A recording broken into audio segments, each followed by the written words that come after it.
a bit of a reverse, which would suggest that not everybody was terribly happy with your full year results at the end of June. Yeah, I don't think the share price drop necessarily had anything to the results. We obviously had our results presentation to the analysts and shareholders today, and generally the feedback was actually very positive. So the people who are selling obviously weren't at that presentation. They might have been elsewhere in the world. Just generally speaking, looking at the numbers, the only big question that came out going into the future was the challenges on costs. As you say, your cost of production in this past financial year went up 24%. Not too bad because your revenues went up 30%, so the profits grew. But if you keep rising costs at 24%, you're not going to be in business for terribly much longer. Yeah, I think if you look at the unit costs, they actually rose only by 8%, and that was obviously positively impacted by the growth in the volumes that came through from Impala, Rustenburg, and Zimplats in terms of ramping up its phase one.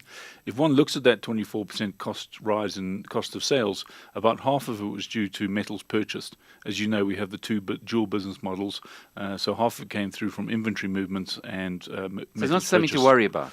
Look, as I say, the 24% number that you state sounds quite stock. The reality is the underlying increase was probably about 12 to 13%.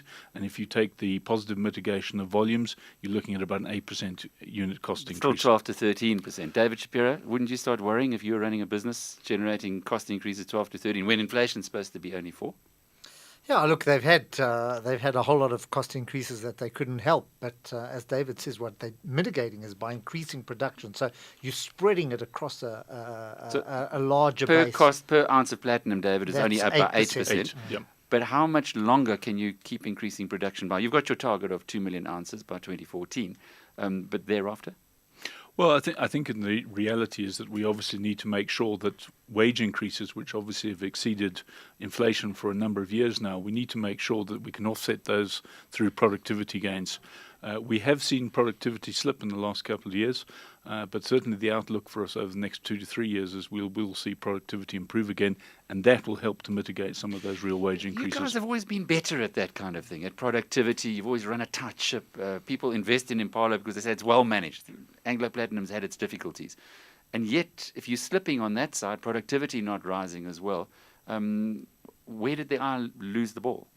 Well, I think it's not necessarily losing the ball. I think it's just a question of that we are obviously, as an industry, battling with a lot of headwinds. The headwinds, obviously, are the overall cost increases coming through from wages and from Eskom. As you know, we've had two rather significant increases in the last 2 years for power.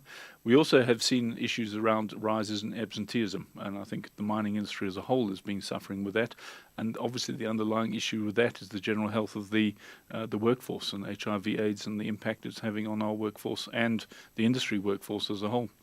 Big question with Impala, given what's happened in the past week or so, is Zimbabwe. It's not a huge part of your business, but it is a significant part. You've just finished your big investment there. First full year where the new production comes on stream, and then we hear that Robert Mugabe is now fighting with Aquarius, and perhaps worse is to come elsewhere. How are you reading that situation? Well, I think the way we're reading it is quite clearly there is a need to involve indigenous people from Zimbabwe into the business. As a principle, we are certainly fully supportive of that.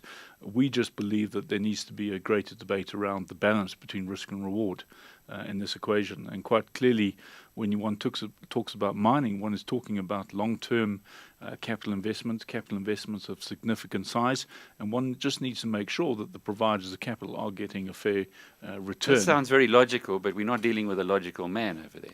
Well, I think eventually logic will prevail. Without a doubt, I think we have got a sensible argument to put forward. We are engaging currently with government, and I certainly believe that they do understand and see some of the issues and points that we're raising. I think at the end of the day, they do not want to retard investment. The last thing Zimbabwe needs is to retard investment. It needs to actively encourage investment. And They're certainly going about it in a very strange way. Well, I think without a doubt there are some short-term issues and needs that they have. Certainly the country is very short of money and funds, and quite clearly there is a need to raise funds. But having said that, the debate that we're having with them is to ensure that short-term actions don't retard the business in the medium to long term, because we believe the returns can be significant over time. As a CEO, would you stake your job on Zimbabwe not indigenizing and not grabbing half of your company there? Well, I would certainly hope that that is not going to happen. I mean, quite clearly, we firmly believe we've been a model investor for the last 10 years in Zimbabwe. I think Zimbabwe has given shareholders a very positive return up to date. And certainly my outlook is that, I'm very confident that we'll get the thing resolved. Would you stake your job in it? Absolutely. David Brown, Chief Executive of Impala.